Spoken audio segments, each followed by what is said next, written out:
I'm Dr. Michaela Nelson, and I'm one of the convention chairs for the Sigma Tau Delta 2026 convention in New Orleans, Louisiana. And we are here tonight to talk to you about, get everybody excited about convention and talk to you a little bit more about convention submissions. Before we get started, could everybody please go ahead and drop their name and where they're from in the chat box. And your microphone will be muted for the presentation, but if you also have any questions, please go ahead and put those in the Q&A, and we will have time for questions at the end of the webinar. So let's go ahead and get. Hi, everyone. My name is Chloe Evans. I'm the third co-chair, and I'm local here to New Orleans. I work at Loyola University for the English department. And I'm Michaela Nelson again. Sorry, I had a little bit of a technical difficulty, so thank you for covering. I'm a Far West Regent. I am the advisor for our local chapter at Utah State University, and again, one of the co-chairs for this event. So we are going to cover why you should attend the convention, the different submission types that you can submit for acceptance to convention, and then how to submit. And I'm going to turn it over to Chloe. Alrighty, y'all. So not only do we have the convention happening in late March and early April, but we also have the Tennessee Williams and New Orleans Literary Festival that takes place March 25th through 29th. So you can come to New Orleans early to attend that. They're always amazing events.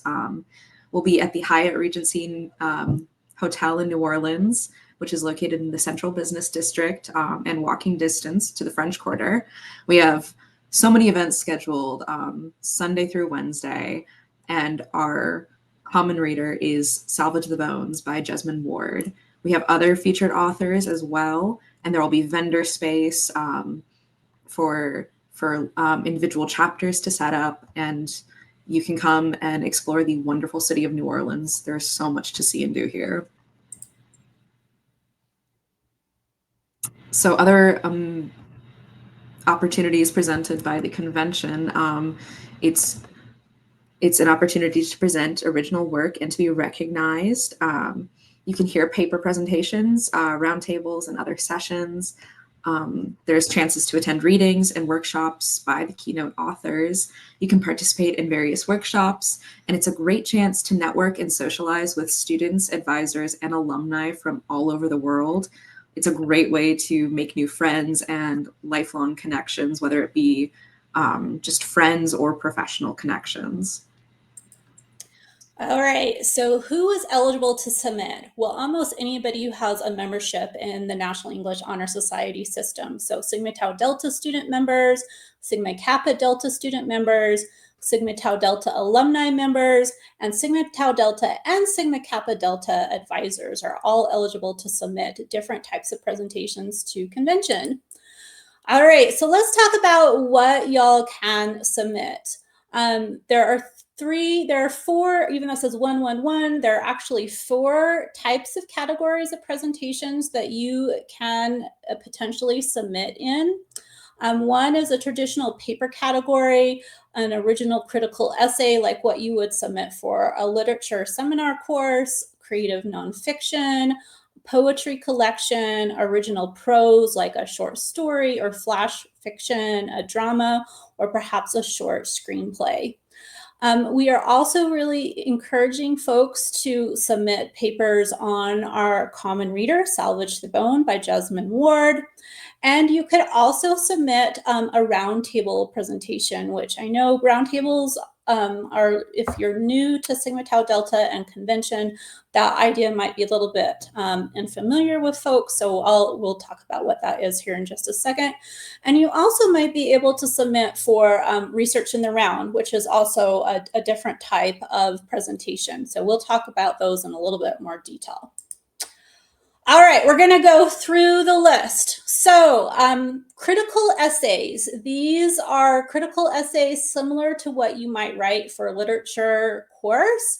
You want to submit the complete essay. Once you submit the essay, there won't be any further revisions allowed to it. All of that, your essay should be 2,000 words. And there will be a list of topics that you can select from when you submit the essay. And again, you can also select keywords from that drop down menu, like what the author is that you're writing about, like Jane Austen or Shakespeare, in order for your paper to get kind of collated to the right evaluators. Keep in mind, we usually have over 1,000 essays or 1,000 submissions, not just essays, but about 1,000 submissions in total to convention. We have a lot of creative writers out there, so we are also accepting your creative works. You might submit a short story, you might submit a flash fiction collection, a piece of fiction, a drama, or perhaps like a screenplay, maybe like a one-act play, or a piece of nonfiction. If you are submitting poetry, you want to submit a collection of poems. This does say single poem, but I think by that we might mean like a long epic type poem, because typically each student will have about 15 minutes to present their work. So you want to have about 15 minutes of material to deliver. Again, everything should be about 2,000 words or meet that 15-minute limit mark. And again, even with your creative work, there will be different kind of categories that you can select when you are submitting your work for consideration. All right. We really are excited about our common reader speaker, our keynote speaker for this year, Jesmyn Ward. She is she's the only African American to have won the National Book Award twice for fiction, and obviously one of the only women to have won the National Book Award for fiction twice. So we are really excited to feature her as our keynote speaker. And Salvage the Bones is her first book that won the National Book Award, and you'll be hearing, hopefully you've heard about Salvage the Bones a little bit from the organization or from your chapters or advisors, but it does speak to, it's set outside of New Orleans and touches on some of the aftermath of Hurricane Katrina. And you may submit, in addition to submitting a paper in one of the other categories, you can submit an additional paper on Salvage the Bones. And it can be as a critical essay, or it could be a creative work inspired by the book itself. And when you submit that essay or creative work, you'll have about 100 words to tell us how the work that you're submitting connects to the common reader. Okay, so here are some helpful paper tips for any of those types of papers that we just talked about. The deadline is October 27th, and that is a pretty hard deadline, and it is 11:59 Central Time. So if you live on the East Coast, you might have a little bit of an extra hour. If you're in the Central Time Zone, it is 11:59. If you are on the West Coast, that is like 9:59. So just make note of that time adjustment depending on your location. But you want to make sure that your essay, your creative work is completed in full and to submit before October 27th. You'll want to ask your advisor and work with your advisor. Hopefully you already are. I have some of my students who've already been emailing me like, oh, I've got this idea about what I want to submit. What do you think about it? Can I, send you some drafts once I have something drafted?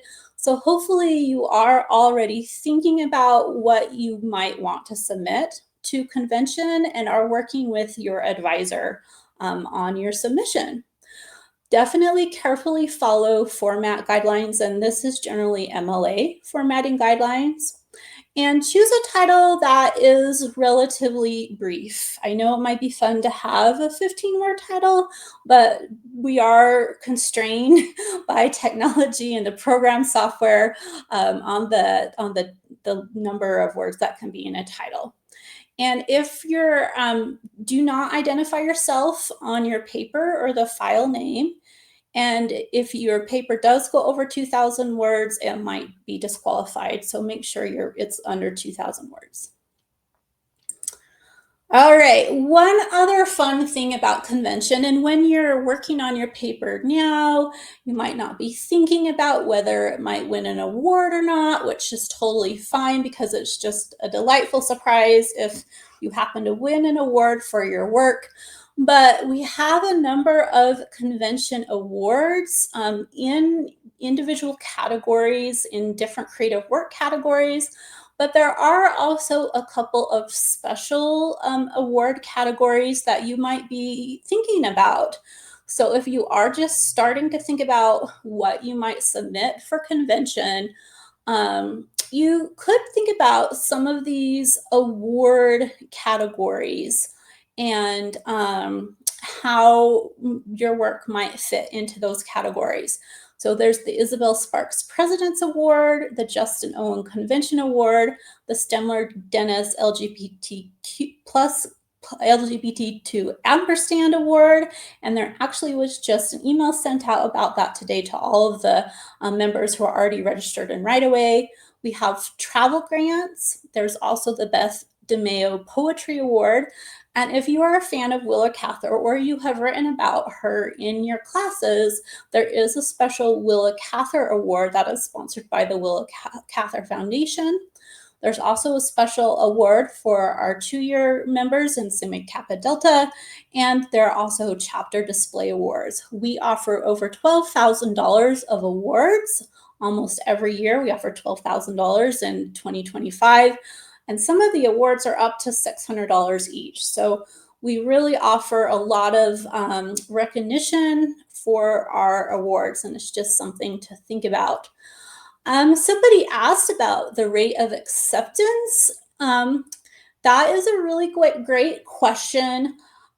I don't have a solid percent, but I do think it is pretty high. I'm gonna kind of ballpark it, probably I would say 75 to 80%. We generally will accept, we receive about 1,000 submissions. And then of those, whether students are then able to come to convention after they submit work. So sometimes people submit work, but then they aren't able to come to convention for one reason or another. Then typically we might have about 800 students or so attending convention. Of those, so of those who maybe not have had their papers accepted, I'm not sure on that, but it is generally a higher acceptance rate. Okay, let's talk about roundtables. Because again, this is a concept that is maybe new to some people. It's actually one of my favorite formats of convention, and is definitely one that I always encourage my students to try to form and participate in. So roundtable discussions are scheduled for about 90 minutes, including a Q&A. They are generally on a particular topic that might be of interest to the person who is generating the idea.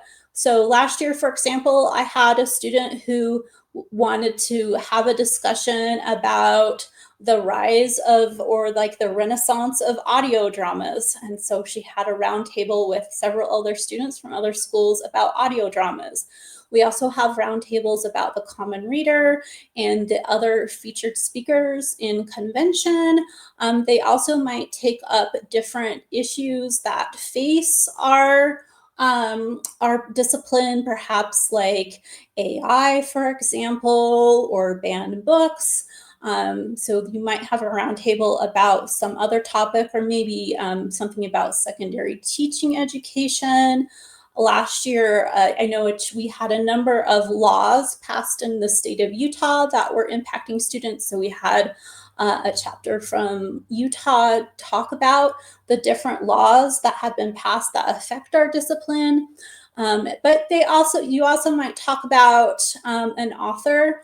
Another student I had talked about the literary references of Taylor Swift. So we had a fun roundtable about those. So the topics can be really wide ranging, but they are formatted more as a discussion and not a reading of papers. So you would still get together with the members of your roundtable and talk about different aspects of the topic that each of you might talk about. You might also write questions that you would ask of each other in the audience to facilitate that discussion. So they're just a really fun and engaging way to approach material. They are formed of 3 to 5 participants. All of the roundtables do need their own moderator, and they must be a faculty or an alumni member. So either track down an advisor or another alumni. If your advisor or you don't says no, they can't do it, or you don't know any alumni, you still need to find a moderator. I am going to show you how to do that here in just a minute. When you will just have one person submit the roundtable. It can be the student, the alumni member, or an advisor.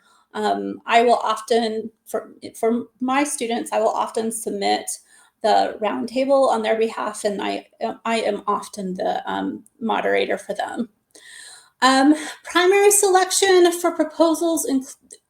So when you are forming your roundtables, I know it's really tempting or just maybe practical to just get folks from your own chapter, but we really try to encourage folks to kind of reach out and connect with people from other chapters who might be interested in that same topic. And so priority selection will be given to roundtables who have members from multiple chapters on the roundtable. And how you're going to be able to find these other people, it is going to be through our society message board, which is the Roundtable Nexus. I'm super excited about this, so I'm going to show you that here in the next slide or two. And there are a couple of suggested topics on our convention website. If you haven't been to our convention website yet, you can check it out. It's filled out with a lot of great information, but under the heading that says submissions, there's a roundtable submission on there. And then there is a list of topics, in addition to the ones that I've mentioned today, that you might be interested in submitting for a roundtable. Okay, there's a question that has come up about what is the maximum number of submissions that a student can make. You can make 4. So just to remind everybody, that's 4. That is 1. I'll just flip back to the slide, these other slides real quick. That is, you can submit 1 paper, either critical or creative. You may submit an additional essay on the Common Reader. You can submit a roundtable, and then we'll get to research in the round.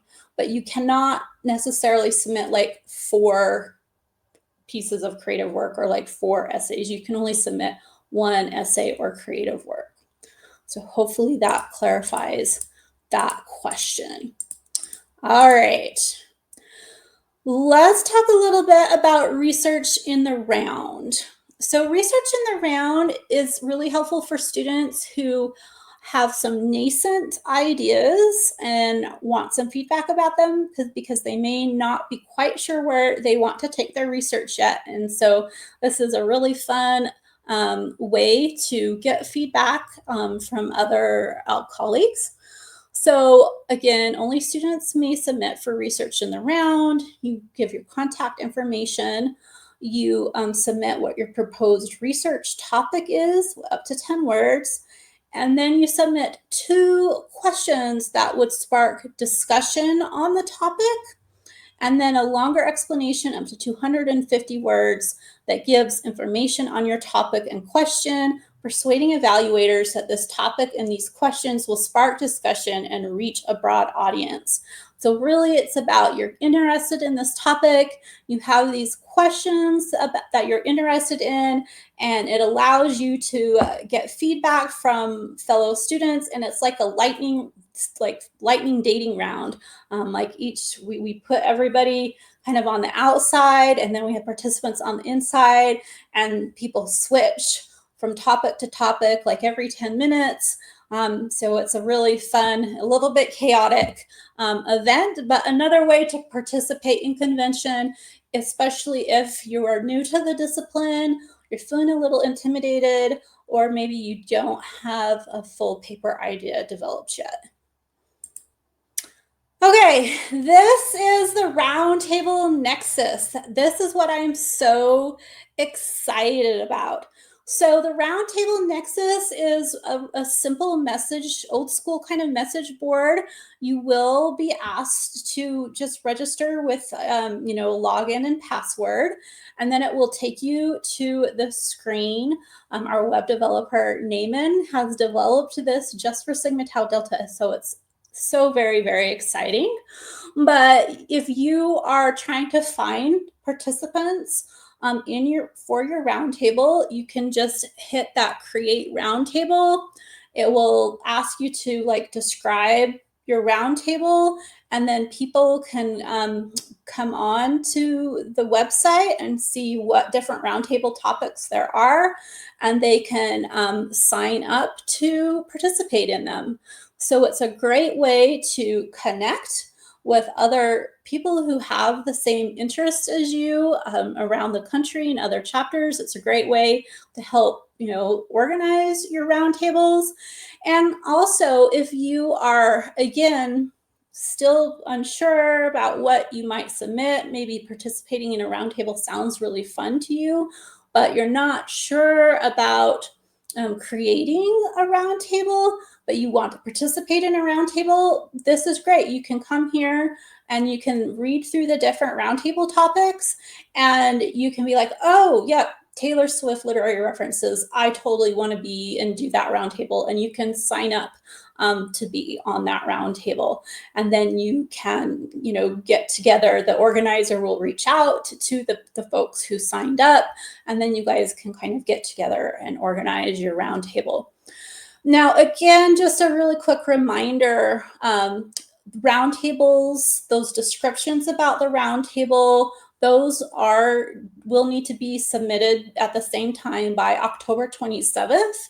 So you'll want to have your roundtable topic, decided on, described, organized. You'll want to have the participants listed before October 27th. So you'll want to start kind of get going now to get your topic out there and start getting interest to get those participants so that you have it already organized before that deadline. One other thing really quickly is advisors. If you are an advisor watching this webinar, thank you so much. New this year, we are doing advisor roundtables. This is, again, helping to bring the vast knowledge of our many advisors to a wider audience. And this also helps some of our advisors who maybe previously couldn't get funding because they weren't listed in the program. You will have your name, you'll be listed as a participant in the program. And so you can go to your dean, your department head, and say, hey, I'm presenting at this conference. Give me my money, please fund me. And that'll help hopefully facilitate more attendance to advisors who maybe previously weren't able to come to convention. And also, I'm just really excited to learn from the other advisors.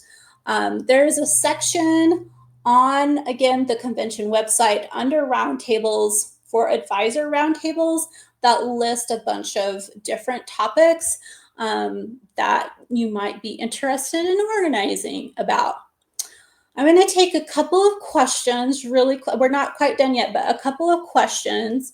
One, is it necessary to connect papers to the conference theme? No, it is not.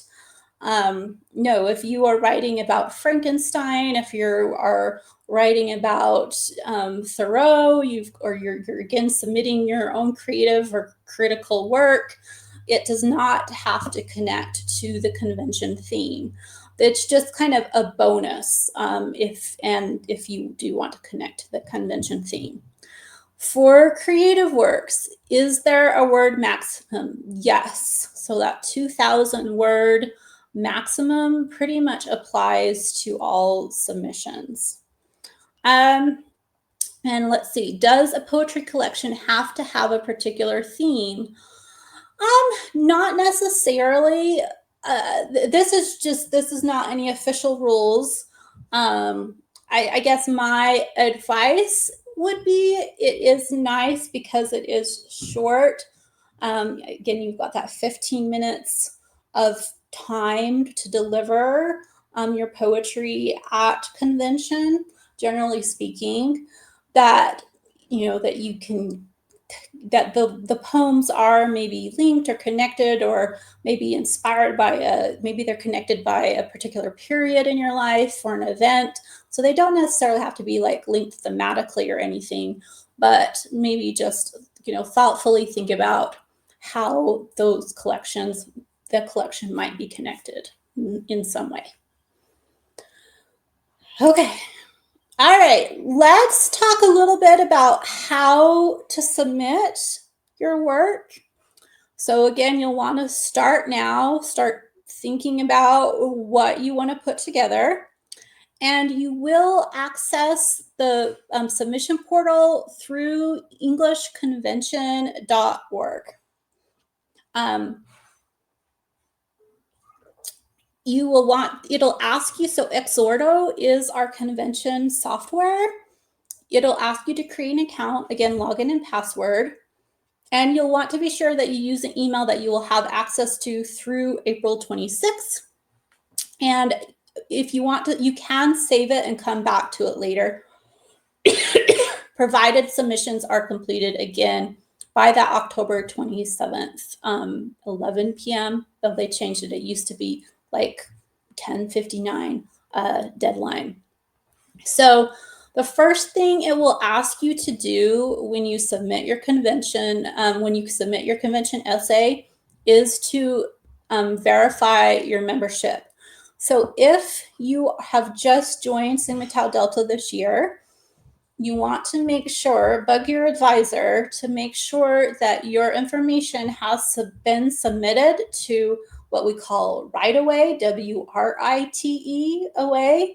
That is our membership management system, and it's how we know you're a member. So if you just want to make sure that all of that membership information is submitted to Right Away. So if you have perhaps changed schools or chapters, this has happened to me a couple of times where I've had students move to other schools. You'll want to make sure that you contact your previous advisor and ask them to move your membership to your new current Sigma Tau Delta chapter. Because if your membership is still with your old chapter, that can also cause a lot of confusion. And I have had cases where your submission kind of gets slips through the cracks a little bit because again, we're dealing with 1,000 submissions. So you'll want to verify your membership first. That is the first thing you want to do. And then once you do that, it'll take you through the different steps to submit. Again, that deadline, October 27th, just make note of the day and the time. So once you have submitted everything, you sit back, you take a deep breath. Oh, you did it. Okay, cross your fingers. It'll be fine.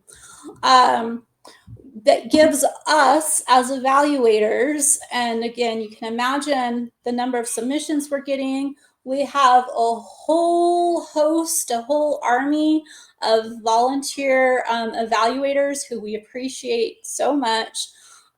So give us a few weeks to evaluate everything. And then we will notify everyone on November 18th whether it has been accepted or not. This is before Thanksgiving, so you may have, if you're going back home for Thanksgiving, or you may have some great news to announce to your family around the Thanksgiving table.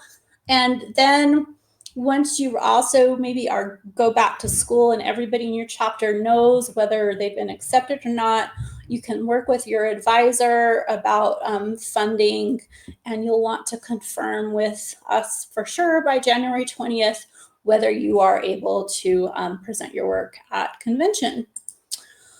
Okay, so convention registration is starting January 6th, $120 for all Sigma Tau Delta and Sigma Kappa Delta attendees. That should be in effect through January 30th. I believe we've given folks, because people are coming back from winter break at different times in January.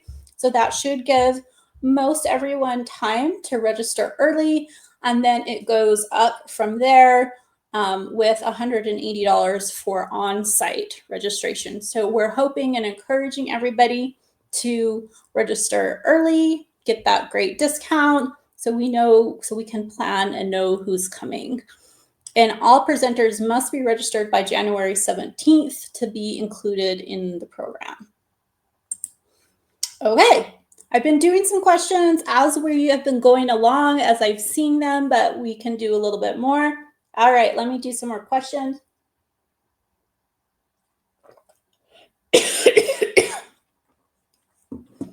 Yes. So Tyler asked, do we have to be in person at the conference in order to submit papers and or accept possible awards for your work?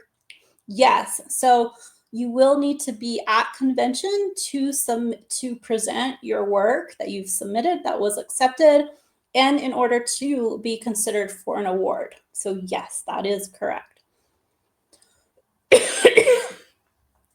Let me get to Zach here. I have one more question. Do students need to plan to attend the conference in order to get their awards? So yes, they do.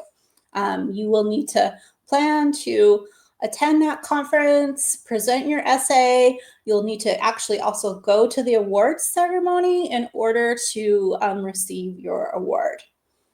Okay, more details on what research in the round is exactly. That is a great question. I believe there is some video footage of this event that we are going to load to the website, but this allows people who are maybe thinking about researching a particular topic that they're interested in, that's troubling them, that they've been thinking about.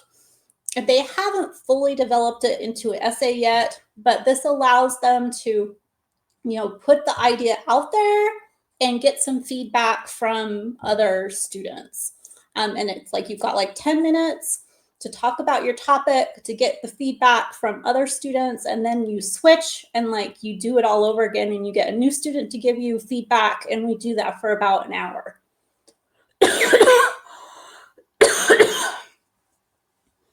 Okay, great question that we've been having coming up. Is there any way to get our travel or lodging financially covered as alumni? Ooh, we've had that question come up within the last week, and currently I believe it is not covered.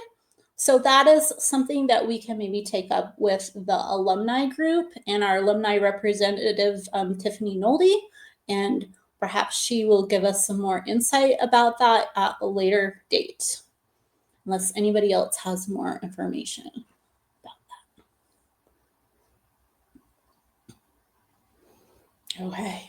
Sorry, I just typed into the chat that if the alumni student submits, if they they make a submission and that submission is accepted, then we were considering awards to support them.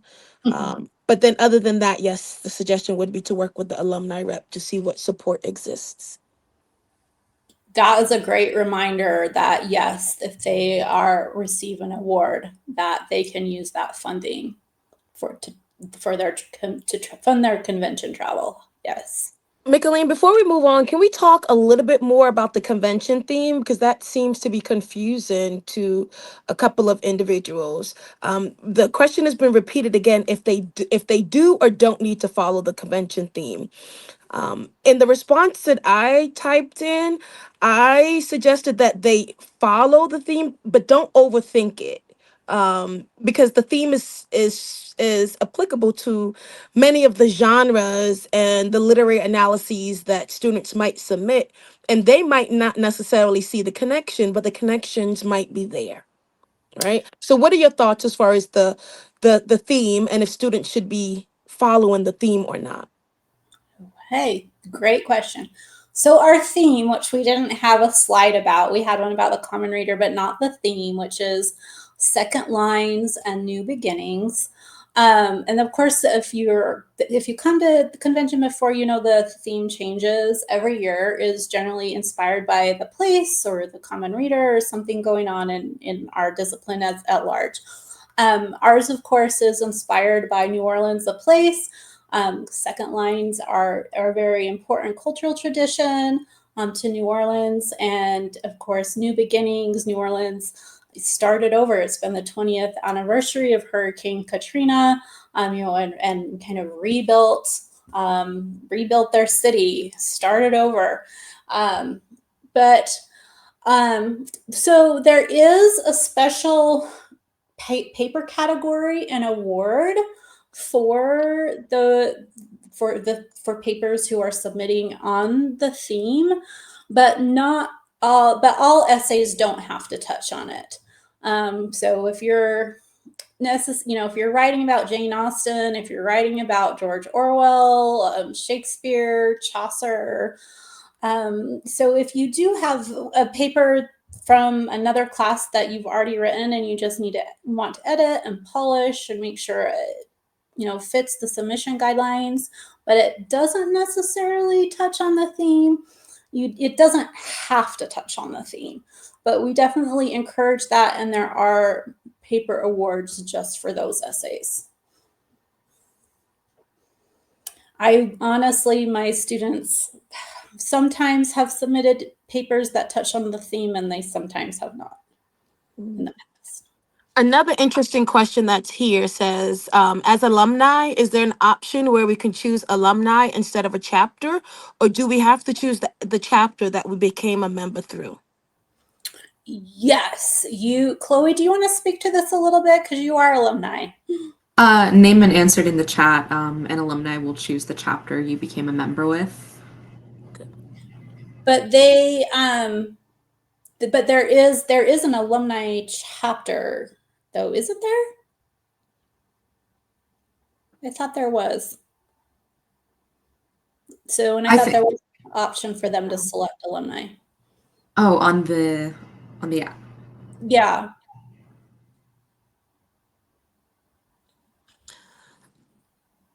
Yeah. So do members with their papers accepted have to pay registration?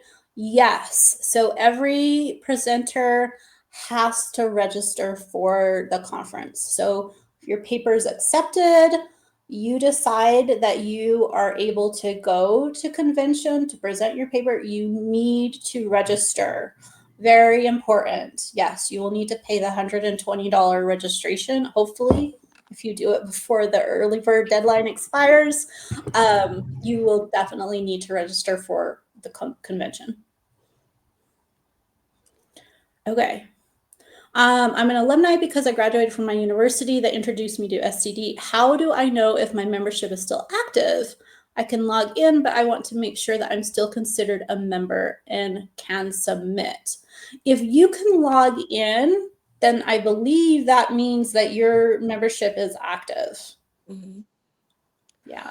Or my suggestion would be to reach out to the chapter advisor, and they could make an edit in Right Away. As long as they have you active within Right Away, then you should be able to make a submission. Or contact the central office as well. Janine in the central. Okay. The date for confirmation was November 18th. Really quick, Micheline, there's a question here. Oh, I'm sorry. We already did that. Ignore me. That's okay. So the question, can we have our award mailed to us if we are unable to attend conference? Unfortunately, no. So one of the things, especially this year, we are encouraging is that students might be able to use the funding from the award to help them attend convention. But if you do not deliver your paper at convention and are not present at the award ceremony, you will not receive your award. So you'll need to not only be present at convention to deliver your paper, you will also need to attend award ceremony in order to get your award. All right. What is your best advice on writing papers that are accepted? Good question. That is a great question. Do you either of you have advice initially? I would say your question needs, I mean, I'm sorry, your paper needs to be literary in focus and scope. It should show your understanding of the respective citation documentation, whether it be MLA or APA. It should show your engagement with sources, outside research, analysis.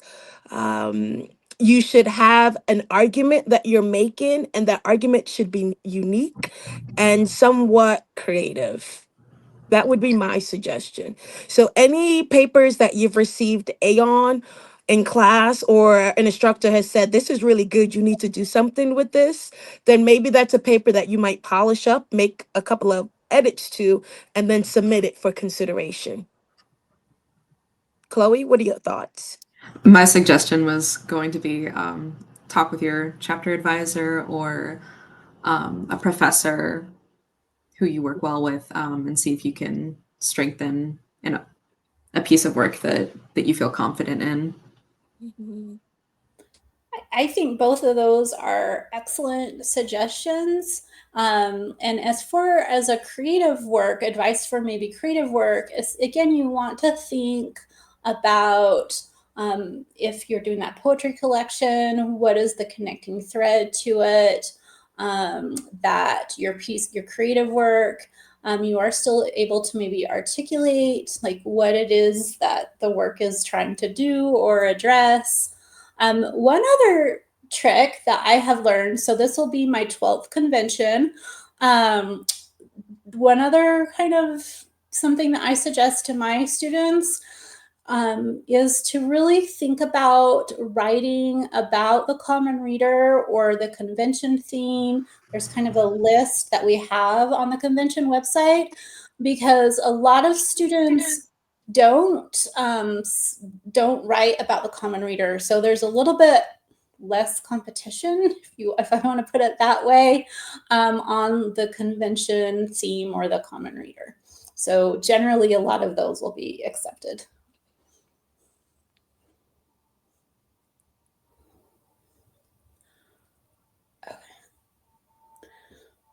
Yes, that is exact. So the question is the requirements for the poetry section says to submit the documents with initials of the poem or collection. For mine, I would name as MM on the title of the document, not inside the document. Yes, that's correct. You don't want to put your name on the document itself. Okay, how to get to the submission section from the given website. I don't know. I don't think I can share my screen. If I could share my screen, I would show everybody where to go. Does Naaman say, can I share my screen? I don't think I can.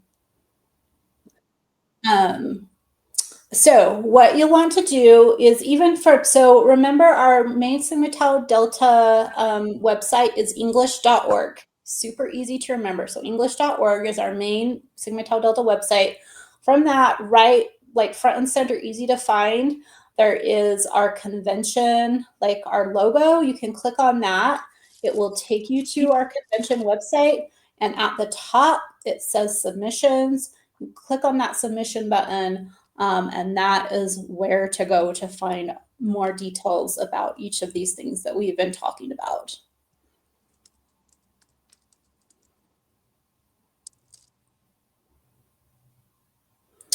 All right, question. Can I submit a paper on a manga character or will it be labeled as informal? No, of course you can submit on manga.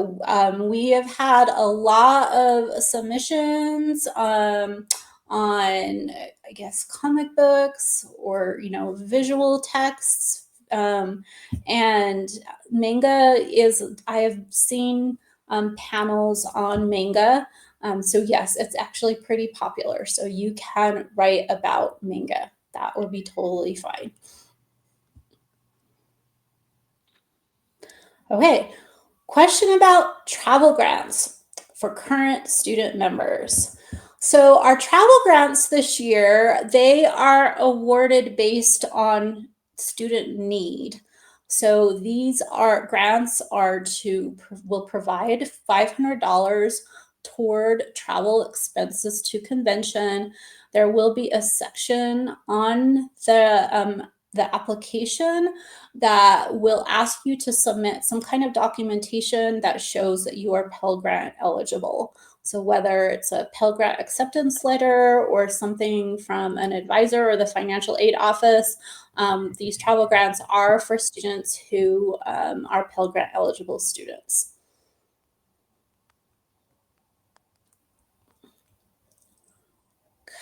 Okay, other questions? Any advice for submitting poetry collections? So I just can kind of anecdotally give an example. I had a student last year who is Indigenous Alaskan, and she wrote a collection of poems that explored her identity and used a lot of maybe Native terminology or reference. And I had her maybe put a little bit of a heading, kind of explaining, how it was they were all connected.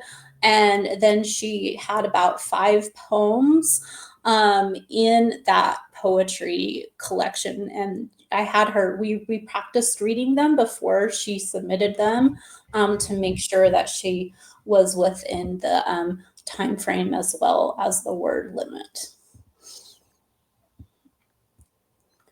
Okay. Under the submission overview, it says 1 paper in any creative work critical essay, but then it says 1 additional paper submission on the Common Reader and 1 additional paper on Roundtable presentation session. So overall, would I have to submit 3 different submissions? So no. If you just want to submit 1 essay that you wrote for a class that you felt really good about and wanted to do something with, and you just wanted to submit that one thing, that was totally fine. You do not need to submit 3 different things. Now, if you can, if you want, but you don't have to. You can just submit whatever you're comfortable and confident and which of these categories you want to submit in. Yeah, so these travel grants, they can apply. Yes, you can. They do apply towards your travel to convention. Yes, that is kind of, they're not exactly scholarships, but they're kind of.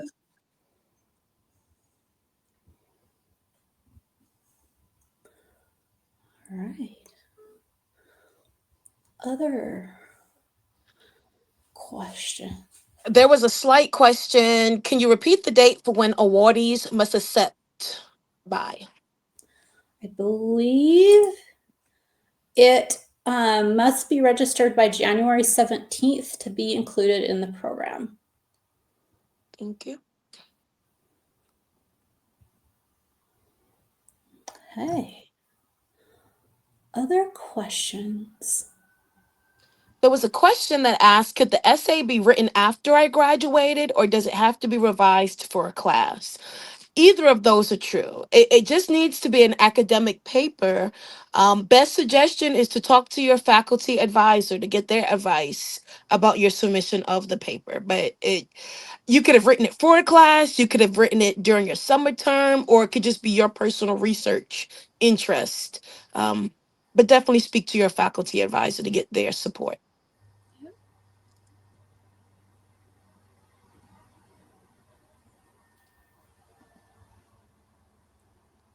I'm just scrolling through to see if we missed anything else in the chat. Thank you so much for monitoring that. No worries. And this presentation will be sent to all registered participants, and it should also be available on the english.org site. Yes. All right, a question about poetry collections. Do we need to explain how they're connected, like a blurb before each poem, or would that be separate? No, not necessarily. You don't need to have a blurb before each poem, and you could also submit the collection without a blurb. I just had it with this particular student in that one example. I had advised her to, just because the concepts that she was talking about, and she was including Indigenous language and in the poems, and some references to cosmology. I just thought maybe you might just want to kind of clarify in the heading, like maybe a little bit more about what's inspiring these poems and what's going on in them. But that is not something that you need to do or is required or anything like that.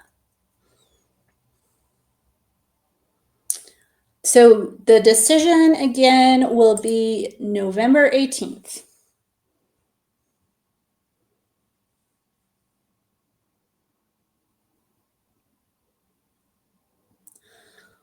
So yes, so you can submit an essay for on the Common Reader, but you can you can submit one essay that's a creative or critical work, but you cannot submit both an essay, like a critical essay that you wrote for a class, and a creative work. You're going to have to decide which one between those, which ones you want to submit.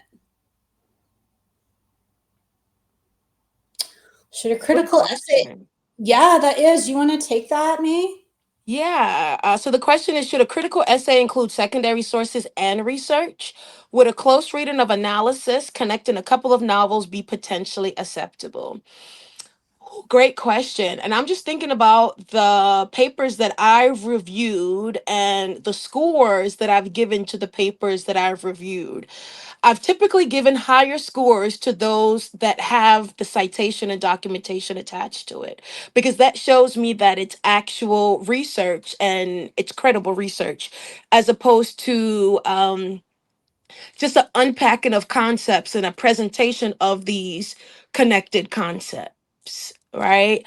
I've seen and I've seen some papers be presented where it's an analysis, where there's a close reading, but the larger purpose of that analysis is present, right? So there's a close reading, but the analysis is doing something. Maybe the author concludes with a call to action, or some significant question that their future research is going to answer or enter into, something like that. I've seen those sort of presentations.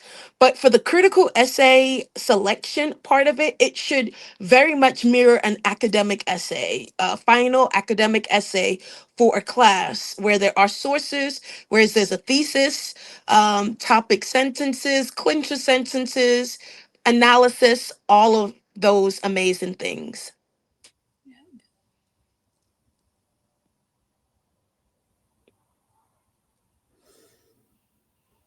So the question is, do non-poetry creative submissions still need to abide by the theme? No, not necessarily. Although with the theme being, second lines and new beginnings, I find a lot of creative work does tend to address some of those issues of starting over and resilience. But no, if you want to, submit a short play or a short story or a personal narrative, travel essay, it does not necessarily have to be on a theme.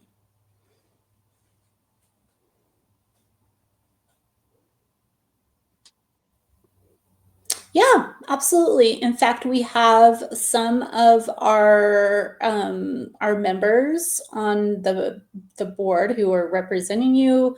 They are alumni who are also pursuing graduate degrees. Yep. Ooh, good question. I'll take this question. It depends on because we do have submissions that are not literary based and may come from social sciences and might have psychology and those fields represented. So it really depends on the citation style that you're using because MLA will use a works cited page and APA will use a references page.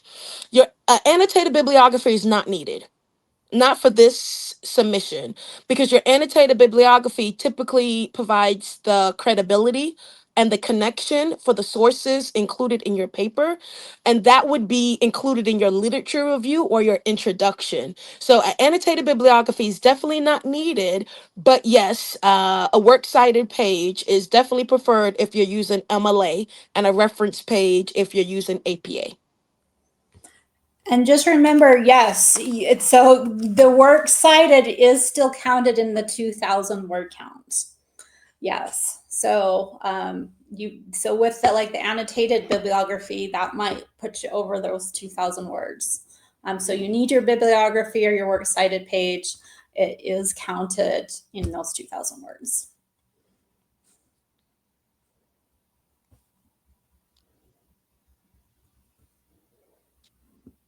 Okay. Any final questions? Any questions for Chloe about New Orleans?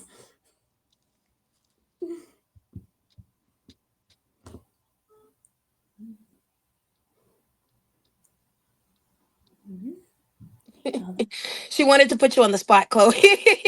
Yeah. It's in place. There's so many literarily relevant things to check out. It'll be fun. Yeah.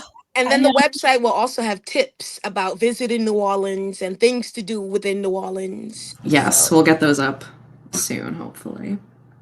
Yeah, it is. It's very rich literary town. We're very excited. Chloe, you're going to have to give us a list of places to eat. That's in the chat, I just to will. let you know. Look out for it. Yeah.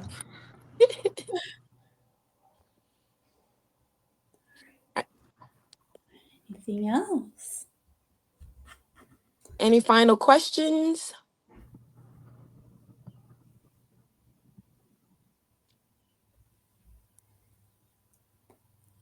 All right. Well, thank you all so much for attending this presentation. I hope it helps clarify some of your thoughts about convention, answer questions. If you still have questions, please, you can send us an email. I believe it's like convention or Sigma Tau Delta convention at niu.edu. And we will be glad to answer your question over the next few weeks. Just don't forget those deadlines. And we are so excited to welcome everybody to New Orleans here in about 6 months.